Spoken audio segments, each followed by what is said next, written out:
നല്ല ചൂട് കഞ്ഞിയുടെ കൂടെയോ അല്ല ഇപ്പോൾ ഇനി ചോറിൻ്റെ കൂടെ ആയാലും കഴിക്കാൻ നല്ല ടേസ്റ്റുള്ള ഒരു ചമ്മന്തിപ്പൊടി. ഇത് നമ്മൾ ഉണ്ടാക്കിയിരിക്കുന്നത് ഇതാ ഈ മാങ്ങ വെച്ചിട്ടാണ്.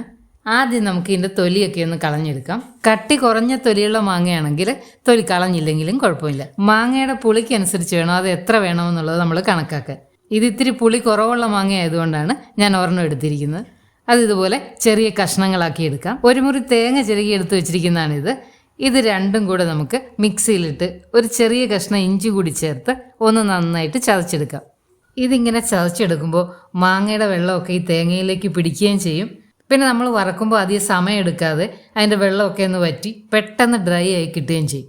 ഇനി ഒരു കടായിൽ നമുക്കൊരല്പം എണ്ണ ഒഴിച്ച് ഈ ചതച്ച കൂട്ട് അതിലേക്കിട്ട് ഒന്ന് വറുത്തെടുക്കാം. കൈ എടുക്കാതെ ഇളക്കി കൊടുക്കണം, ഇല്ലെങ്കിൽ ചിലപ്പോൾ അടുക്കി പിടിക്കാൻ സാധ്യതയുണ്ട്.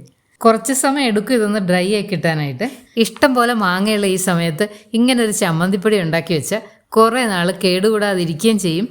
അധികം കറികളൊന്നും ഇല്ലാത്ത സമയത്ത് നമുക്കിതും പിന്നെ എന്തെങ്കിലും ഒരു ഒഴിച്ചുകറിയോ അല്ലെങ്കിൽ ഒരു മെഴുക്കുവരട്ടിയോ ഉണ്ടെങ്കിൽ ഊണ് കഴിക്കാം. ഇപ്പോൾ ഒരുവിധമൊക്കെ എൻ്റെ വെള്ളം വറ്റിയിട്ടുണ്ട്. പക്ഷെ നല്ലപോലെ അതിൻ്റെ മോയ്സ്ചർ കണ്ടൻ്റൊക്കെ കളഞ്ഞ് നല്ല ഡ്രൈ ആക്കി എടുത്തെങ്കിൽ മാത്രമേ കുറേ നാൾ അത് കേടുകൂടാതെ ഇരിക്കത്തുള്ളൂ. ഇപ്പോൾ ഇതാ വെള്ളമയൊക്കെ നല്ലപോലെ വറ്റി നല്ല ഡ്രൈ ആയിട്ടുണ്ട്. ഇതുപോലെ നല്ലൊരു ഗോൾഡൻ ബ്രൗൺ കളർ ആവണം. ഇനി നമുക്ക് സ്റ്റൗ ഓഫ് ചെയ്യാം. ഇതൊന്ന് നന്നായിട്ട് തണുക്കണം. ചൂടോടെ പൊടിച്ചാൽ അതിൽ ഈർപ്പം ഉണ്ടായിട്ട് പെട്ടെന്ന് കേടായിപ്പോവും. അതുകൊണ്ട് നന്നായിട്ടൊന്ന് തണുത്തോട്ടെ. ഇനി നമുക്കിതിലേക്ക് ചേർക്കാനായിട്ട് ഒരു മസാലക്കൂട്ട് ഉണ്ടാക്കണം. അതിനായിട്ട് ഒരു കടായിലേക്ക് 1 ടേബിൾ സ്പൂൺ കടലപ്പരിപ്പും 1 ടേബിൾ സ്പൂൺ ഉഴുന്നുപരിപ്പും 1 ടീസ്പൂൺ കുരുമുളകും 1 നുള്ളു ഉലുവയും കൂടി ചേർത്ത് കൊടുക്കാം.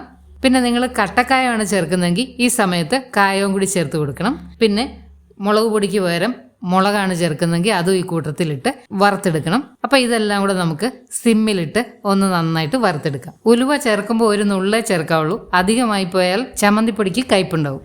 ഇതിൻ്റെ കൂടെ നമുക്ക് കുറച്ചേറെ കറിവേപ്പിലൂടെ ഇട്ട് കൊടുക്കാം.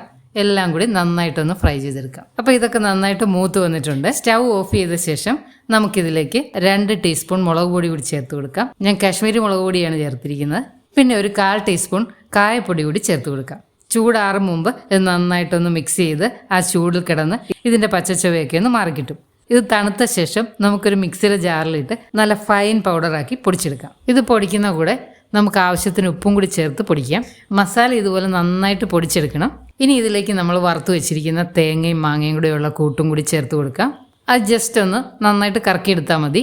നല്ല ഫൈൻ പൗഡർ ആക്കേണ്ട കാര്യമില്ല, ചെറിയ തരിതരിപ്പ് ഉണ്ടാവണം. അപ്പോൾ അതാ ഇത്രയേ ഉള്ളൂ, നമ്മുടെ സ്പെഷ്യൽ മാങ്ങാ ചമ്മന്തിപ്പൊടി റെഡിയായി. നിങ്ങൾ ഇതുപോലൊരു മാങ്ങാ ചമ്മന്തിപ്പൊടി കഴിച്ചിട്ടുണ്ടോ? നല്ല ടേസ്റ്റാണ്. ഈ മാങ്ങാക്കാലത്ത് തീർച്ചയായിട്ടും നിങ്ങളിത് ഉണ്ടാക്കി നോക്കണം. അപ്പോൾ എൻ്റെ വീഡിയോസൊക്കെ ഇഷ്ടമായാൽ ലൈക്ക് ചെയ്യാനും ഷെയർ ചെയ്യാനും സബ്സ്ക്രൈബ് ചെയ്യാനും മറക്കല്ലേ. അതുപോലെ റെസിപ്പീസ് ട്രൈ ചെയ്ത് നോക്കിയിട്ട് എൻ്റെ ഫീഡ്ബാക്ക് കമൻസായും അറിയിക്കണേ.